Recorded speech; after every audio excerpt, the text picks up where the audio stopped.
Shalom Bapak Ibu semua, kita berjumpa lagi dan saya yakin hari ini kita semua diberkati. Demikian juga dengan setiap kita semua ya. Hari ini saya ingin menyampaikan satu topik. Saya beri judul kejutan atau surprise. Saya yakin setiap kita pernah menerima kejutan ya. Entah itu pada saat kita berulang tahun, tiba-tiba keluarga kita memberikan kejutan, atau mungkin saat kita ngalami masalah, terus Tuhan buat mujizat. Ya, saya yakin dan percaya kita punya Tuhan yang suka memberikan kejutan. Nah, hari ini saya ingin menyampaikan tentang kejutan ini.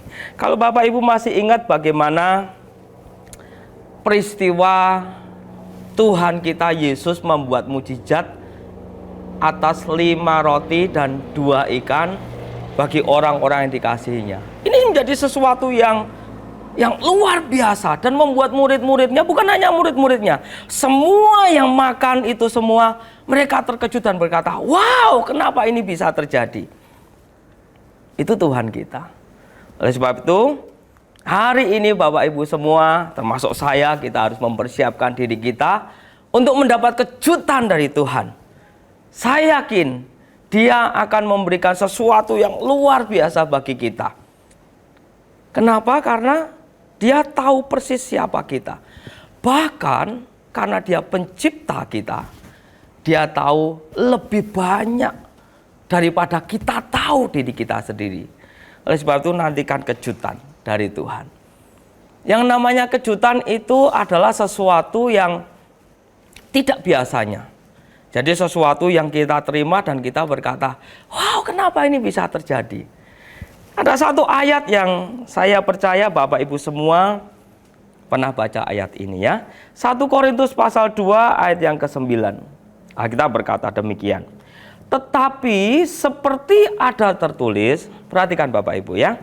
Apa yang tidak pernah dilihat oleh mata dan tidak pernah didengar oleh telinga dan yang tidak pernah timbul di dalam hati manusia, semua yang disediakan Allah untuk siapa?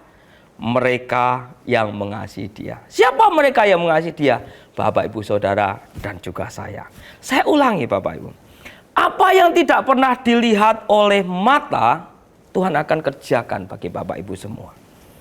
Dan tidak pernah didengar oleh telinga, itu juga Tuhan akan kerjakan bagi kita semua. Dan yang tidak pernah timbul di dalam hati manusia, nggak pernah tahu, tiba-tiba Tuhan buat surprise. Itu yang Tuhan kerjakan atas hidup kita. Dia suka memberi kejutan, karena Dia mengasihi kita. Dia tahu persis cara memberi kejutan setiap kita. Saudara semua, setiap kita. Tuhan tahu caranya, ya.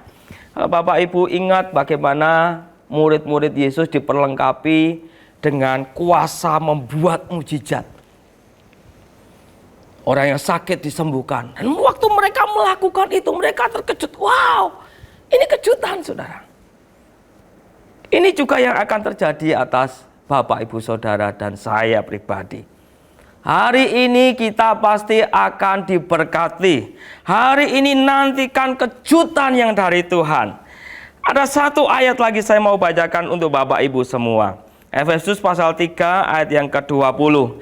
Bagi Dialah yang dapat melakukan jauh lebih banyak daripada yang kita doakan atau pikirkan, seperti yang ternyata dari kuasa yang bekerja di dalam kita. Ini yang Tuhan mau kerjakan bagi saudara semua dan juga saya. Dia akan melakukan jauh lebih banyak daripada yang kita doakan, saudara. Dan yang kita pikirkan. Ini luar biasa. Tapi ada satu kejutan yang mestinya ini kita rindukan dari Tuhan. Lukas pasal 24 ayat 30 sampai yang ke-31. Ini kejutan yang mestinya kita rindukan terjadi atas Bapak, Ibu, Saudara, dan juga saya. Alkitab berkata demikian, waktu ia duduk makan dengan mereka, Yesus mengambil roti, mengucap berkat, lalu memecah-mecahkannya dan memberikannya kepada mereka. Ayat 31. Ketika itu terbukalah mata mereka, dan mereka pun, dua orang muridnya ini, mengenal dia, mengenal Yesus. Tetapi ia lenyap dari tengah-tengah mereka. Mereka terkejut waktu Yesus mengambil roti, mengucap berkat, memecah-mecahkannya, memberikannya kepada mereka. Surprise itu terjadi. Ketika itu terbukalah mata mereka. Saya berdoa untuk kita semua, Bapak Ibu yang dikasihi oleh Tuhan. Biar hari ini kejutan kita mengenal Dia makin hari makin dalam itu terjadi atas hidup kita. Tuhan Yesus memberkati.